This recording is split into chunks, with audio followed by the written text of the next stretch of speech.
Welcome to the Uplifters podcast, where we talk to inspiring women who are doing big, brave things despite having the same doubts and fears and worries that we all have.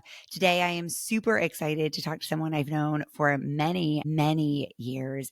We started working together at Weight Watchers circa 2008. My dear friend Alex Stried went off to work on Elevest, building this amazing company from the ground up, becoming their chief product officer, then went on to an incredible mental health company called Cerebral, and now has started the company I longed for so deeply right around the time I met her. It's called Poppins, and I'll let her tell you about it.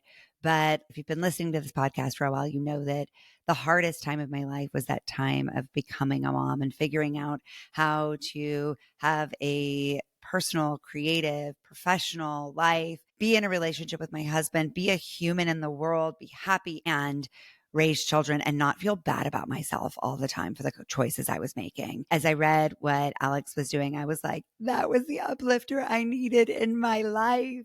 And so I'm really, really excited to bring her on to share the work she's doing, but also the journey there. Well, Alex, thank you so much for being here. It's just such a joy to see your face on the other side of the screen. Thanks, Aransas. I'm so glad to be here, and it is such a pleasure to see you as well after all of these years. Aransas and I used to sit across from each other at Weight Watchers. I remember you pregnant actually with your two girls. So it just really truly amazing. At the time you and I sat across from each other was right as I was leaving for maternity leave for my first baby.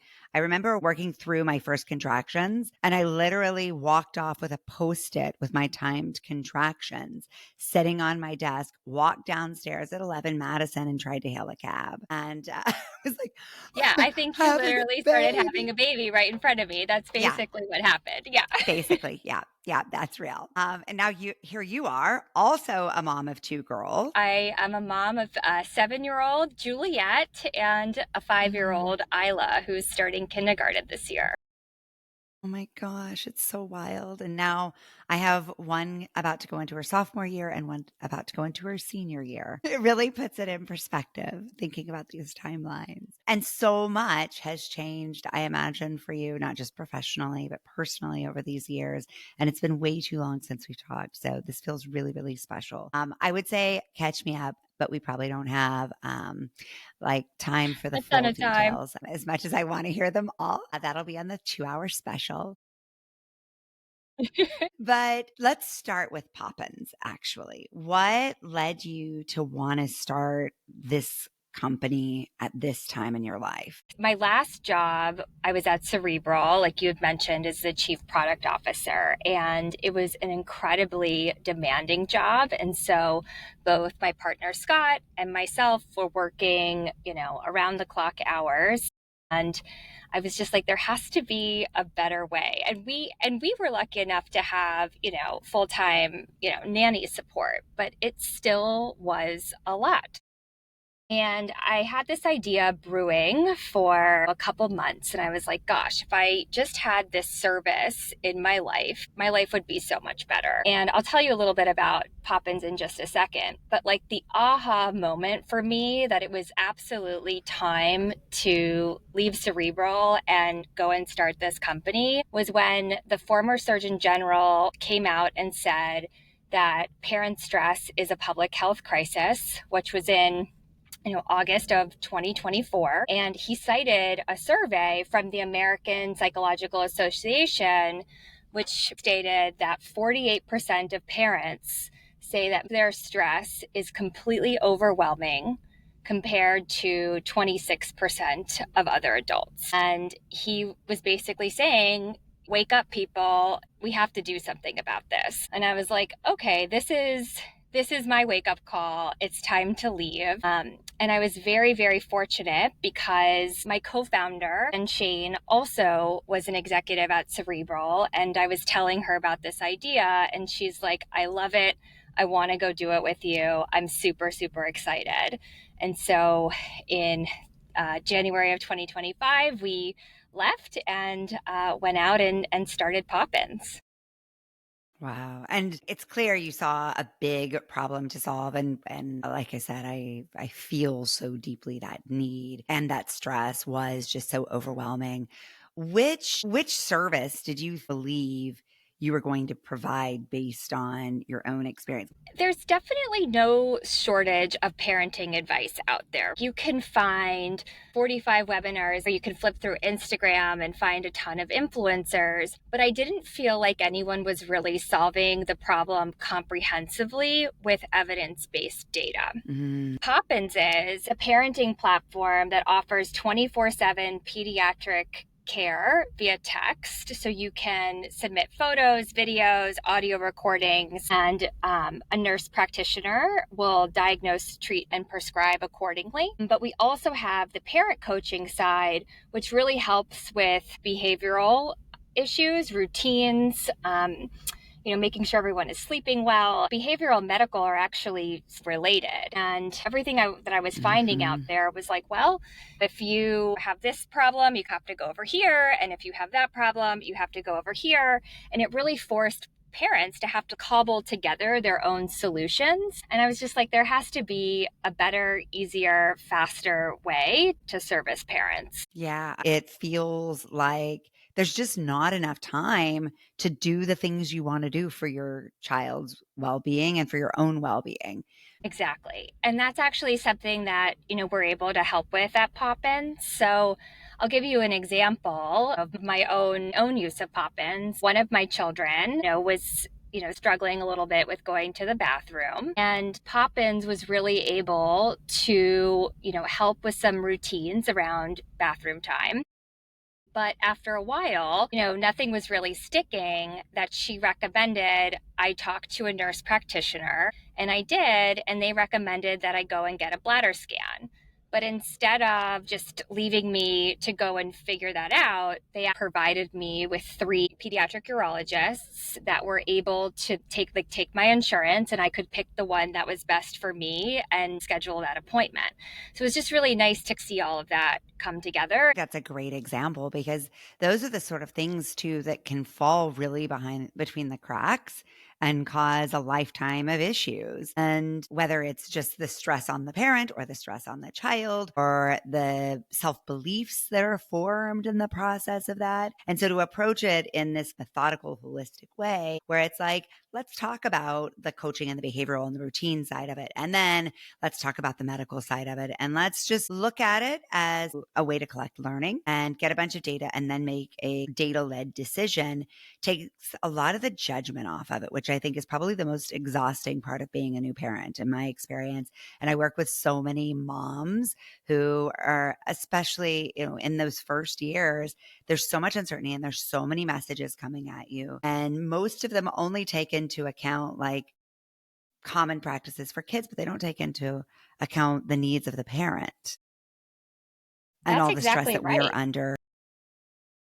That's exactly Yeah. right. I mean, everything is so focused on the kid, but it's actually Mhm. the parents. We are the ones that need to change our behavior for the better so that we can better ourselves, but then also help our families. And my entire career has really been focused on helping people change their behavior for the better, even starting at our early days at Weight Watchers. Yeah. I remember we worked with BJ Fogg, who was a behavior scientist out of Yeah. Stanford. And, his whole thing was just, floss one tooth. And the idea was like really starting small to then see some like really big changes happening in your life. And so like we get that parents are so busy. There's actually a stat out there that says parents today are spending more time with their kids than stay-at-home moms did in the 70s. So parents, they want to be there, they want to care for their kids, but they're also doing it on top of full-time jobs and, managing schedules. Like they don't have the time. And so they can work with the parent coach to really find these like small tweaks in their routine to make big changes. And that's really, I think, what Poppins is all about is we know you're busy. We don't want to create more work for you. We just want to like help you solve these, micro problems so that you can go back to like loving being a parent and, spending time with your kids on the things that you all really like doing and, not spending the times on the things that you don't like doing. Yeah, or that you are spinning your wheels on because you Yes. don't know what to do. Right. Right. If I were to go through my Instagram feed, I mean, there is just so much advice out there. And quite frankly, a lot of it even contradicts itself, right? Do you Mhm. breastfeed? Do you not breastfeed? Will someone judge me for breastfeeding or not breastfeeding? It's a lot. And parents today have to deal with that where previous generations did not.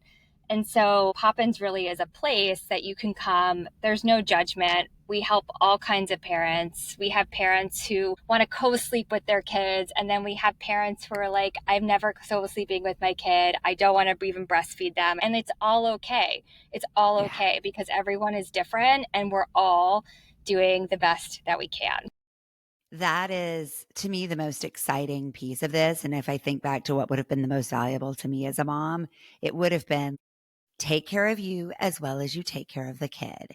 Because I was so focused on following the rules and doing what was right that I basically starved myself and made myself crazy to breastfeed for the full year mark without ever giving a drop of formula, which was looking back, I'm like, oh, you poor baby. I'm sorry for you. And I'm sorry if I said anything mean to you during those years because I was destroying myself physically trying to follow the rules of being a new mom. And I have no idea how I even did it. I would drop my daughter off at the Chelsea Preschool of America by our office.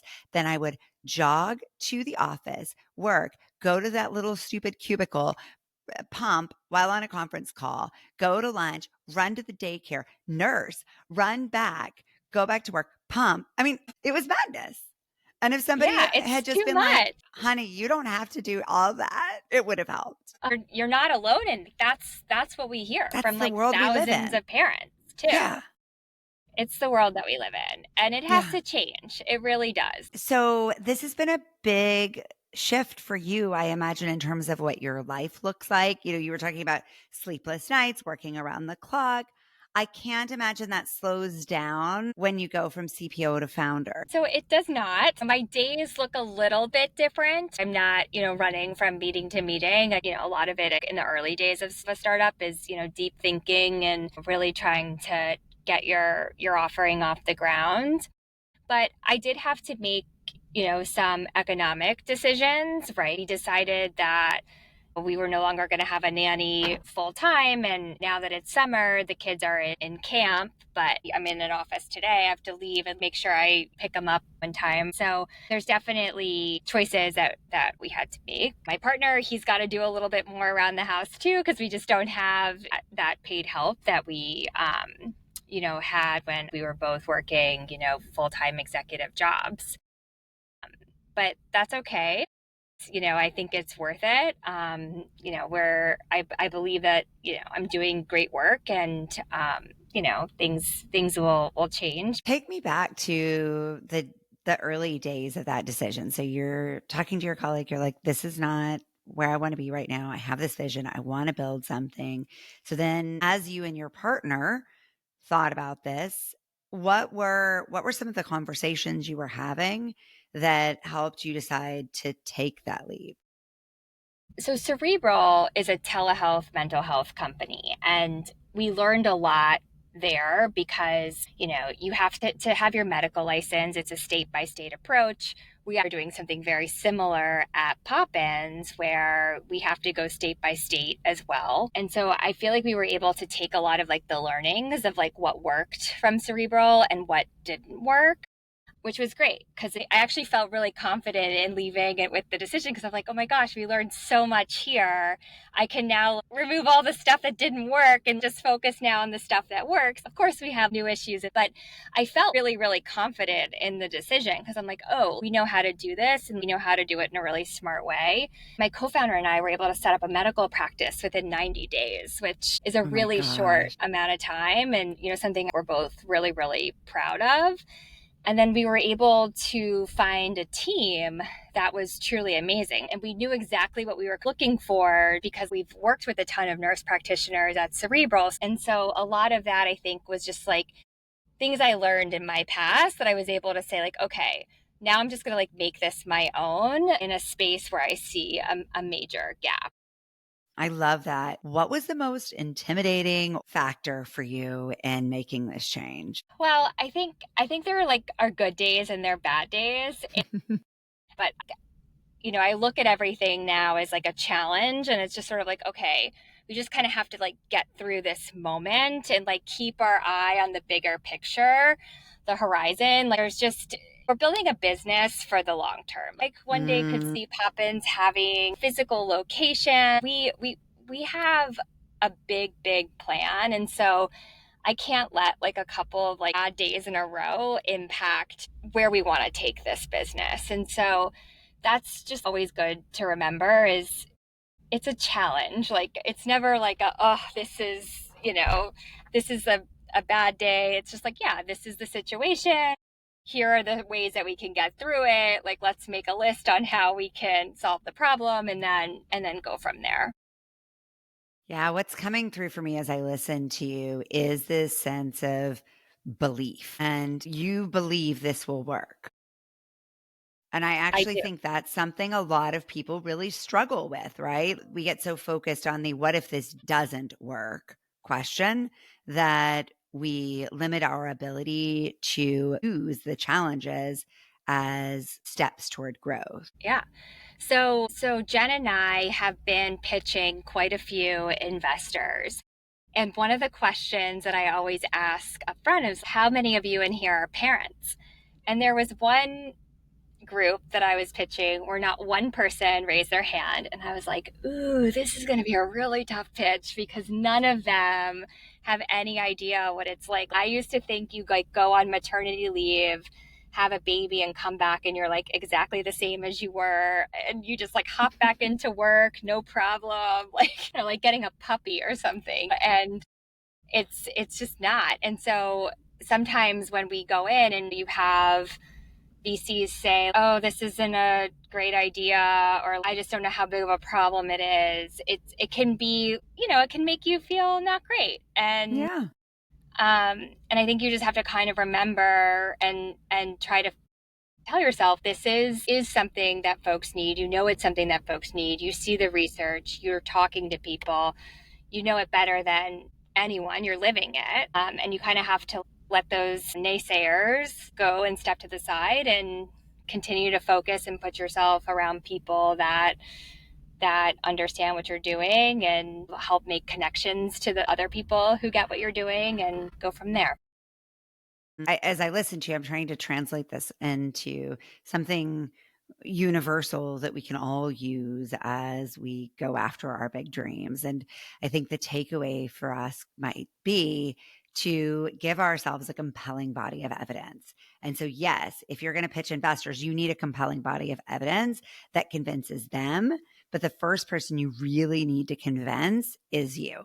And if you're not convinced, then either find a different problem to solve or work on that body of evidence for yourself. Right, exactly.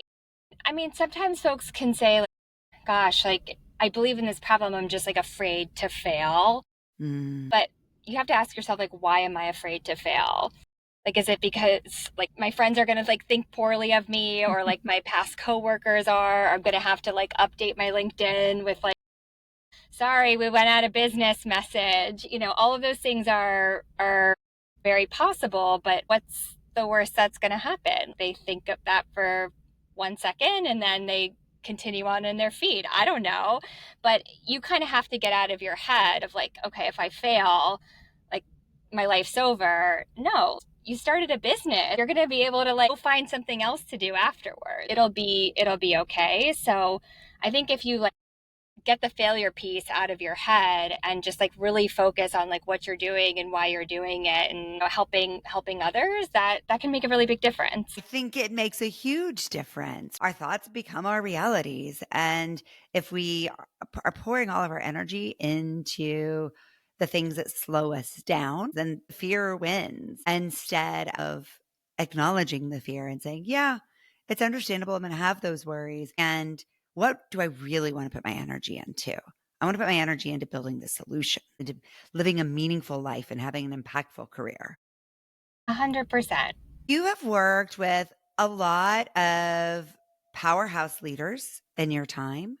So, what is some of the best advice you've gotten on going after your dreams and goals and taking care of yourself along the way? Well, in terms of taking care of yourself along the way, I mean, there's a saying that you hear on, pretty much every flight, like put your own oxygen mask on before assisting others. And so, I think it's really finding that, that space to do it. And so whether that's, going to yoga a couple of times a week or taking a longer walk home from the train or whatever those things are, that's incredibly important. I can tell you that some of like my best ideas come from exercising or working out or walks, not when I'm sitting in front of a computer. So I think it's giving you that space. A lot of the advice that I've gotten, it's not who you are on paper, but it's truly how hard you're working and how much energy you put into something. So I didn't go to an Ivy League school. I didn't work at McKinsey or Bain or any of those places, but I've always had really great work ethic and have been able to see things through. And I think that is important. And so, Aransas, I remember when you and I were working on the Weight Watchers innovations every year, and Points Plus was the year that like we went international, we changed everything around. The Weight Watchers stock went up to like 80 something dollars, and like The I was glory days. glory days, and I was, I was 25 years old, and I feel like I learned so much at that point, and like that those experiences stuck with me over the years. A lot of us think, oh, well, I don't have all the right credentials. And so what you're saying is maybe that matters less than investment of your energy and engaging in solving the problem. But it also means taking care of yourself along the way. So I'm glad you said those two hand in hand, because a lot of us can tend toward solving that problem by overworking and staying so head down that we can't even see the real problems we're trying to solve. Right. It has to be a balance. What's one of the hardest things you've ever had to do in your career? I don't know if I can name just one. When we were talking a little bit about Elevest, and when I was leaving Weight Watchers, I was there at Weight Watchers for 8 years. I loved what we were doing, but it was just time to find something else. And a LinkedIn recruiter had reached out to me and said, there's this job in finance. And I was like, what? I was like, finance? Like, I don't have any experience in finance. Are you sure you wrote the right person? But he's like, no, but you have like an behavior change experience. And so I was like, okay, I'm going to go work in the finance industry now with zero experience, working for, he described it as two very high up people in finance. So I was like very intimidated, I think, at first. And it was a startup. So like the company didn't even have a name yet. And I was like, okay, pick me, sign me up. Like, we'll see how it goes. But that was like very, very nerve wracking at the time.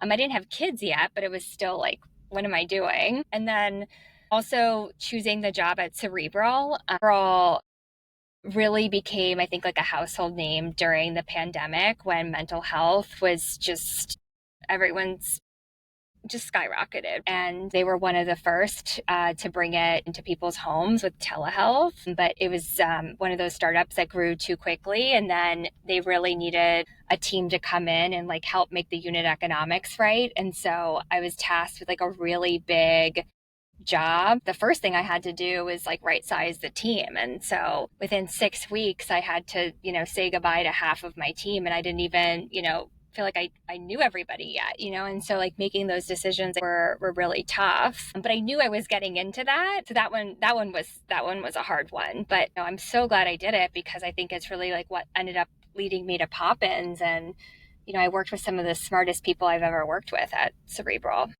Wow.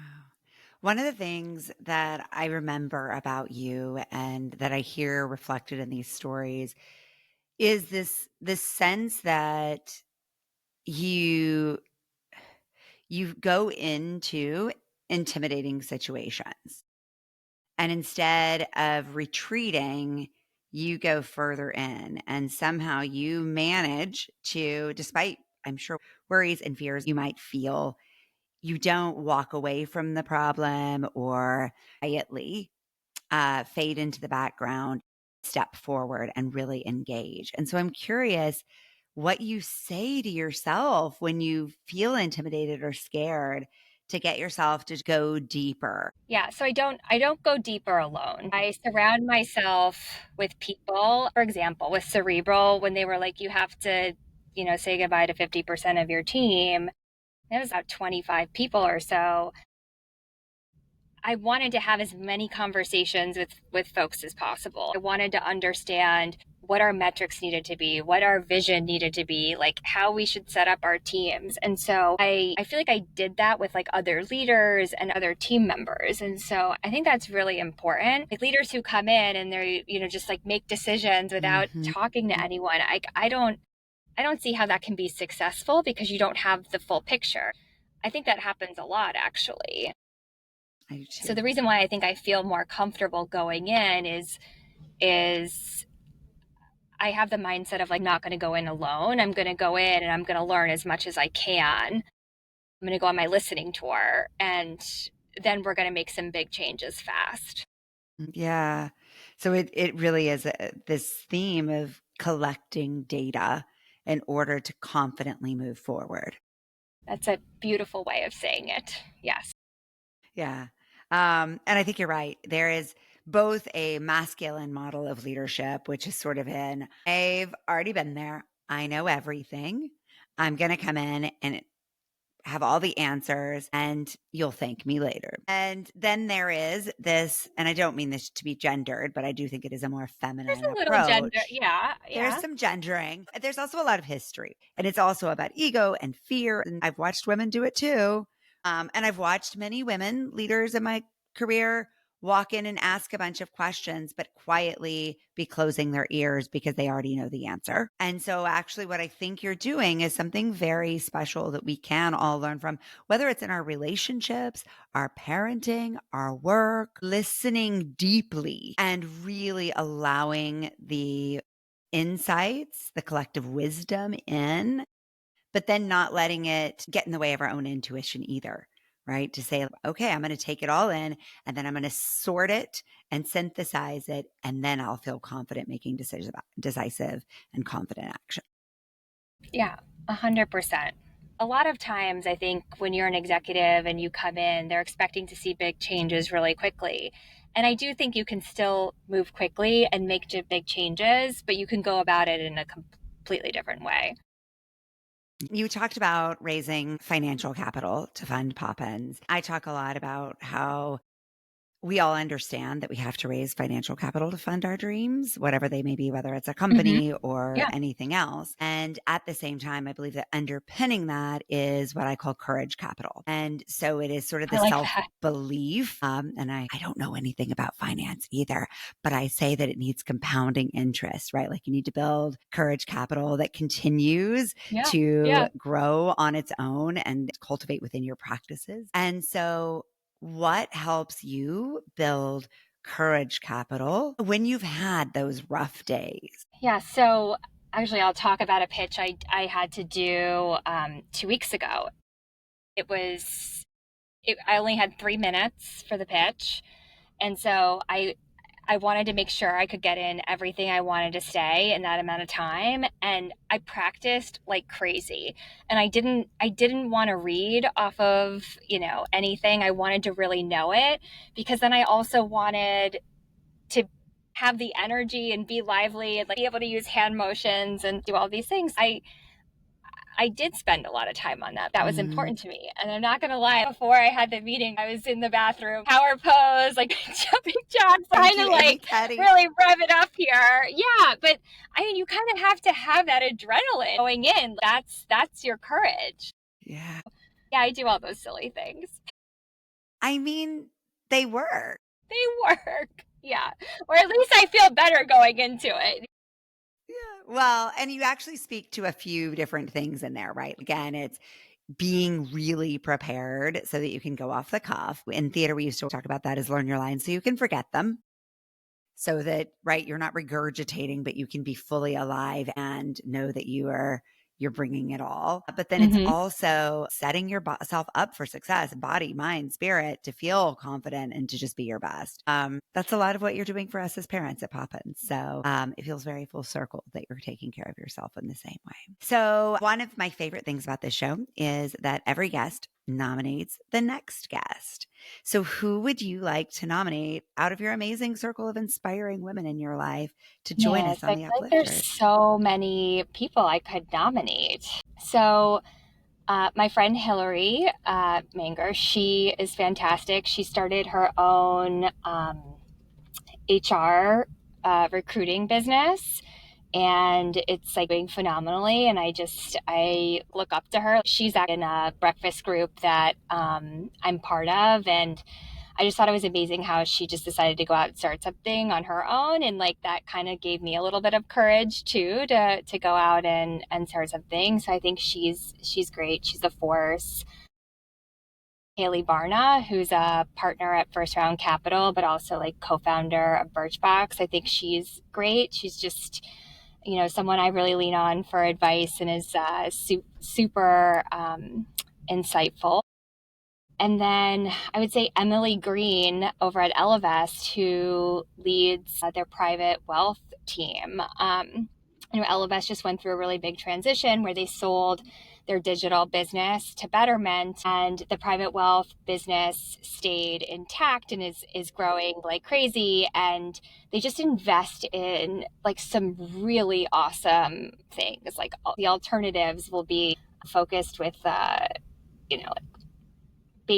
like a diaper company in Peru, like they just like find these like really interesting businesses to support. And so I think that's good. Like they're doing a ton of great stuff for women.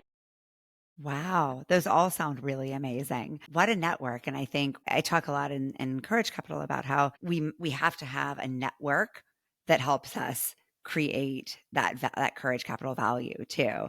And I'm hearing that in your answer that you just have all these people who help boost your courage, your confidence, and your ability to keep dreaming even bigger as you create big new things. So this is the Uplifters podcast. We are people who love to lift up other uplifters. Mm-hmm. So, how can we as a community support you with your goals right now? Well, if you're a parent, check out our site at heypoppins.com. Follow us on Instagram and let us know what topics are interesting to you so that we could learn from you. We're an evidence-based, data-driven company. And so the more families we have coming to our site and going through our experience is really great and helpful, because we're going to be able to then, multiply it and really, help as a lot more families out there. It's awesome. Even if you're not a parent, you can send this Yeah. to Yeah. Even if the you're not a parent, parents you send it know, to, yeah, your exactly. sister who's losing her shit right now. Yeah. She needs this. It's really great to see you again, Alex. I It's am great to cheering you see you. on and just so excited to see what you do with this. I see your big vision. I see the retail spaces already. I'm so into it and so grateful. Thank you. It's so great seeing you, Aransas. This was awesome. Thanks for watching the Uplifters podcast. If this inspired you, hit subscribe and tap the bell to stay uplifted. Give this video a thumbs up and share it with someone who needs a little lift today. Big love. Painted water sunshine with rosemary and thyme. Dwell in the perplexing, though you find it vexing. Toss a star and hover, be your own best lover. Relish in a new prime, plant a tree in springtime. Dance with idle hindsight, bring the sun to twilight.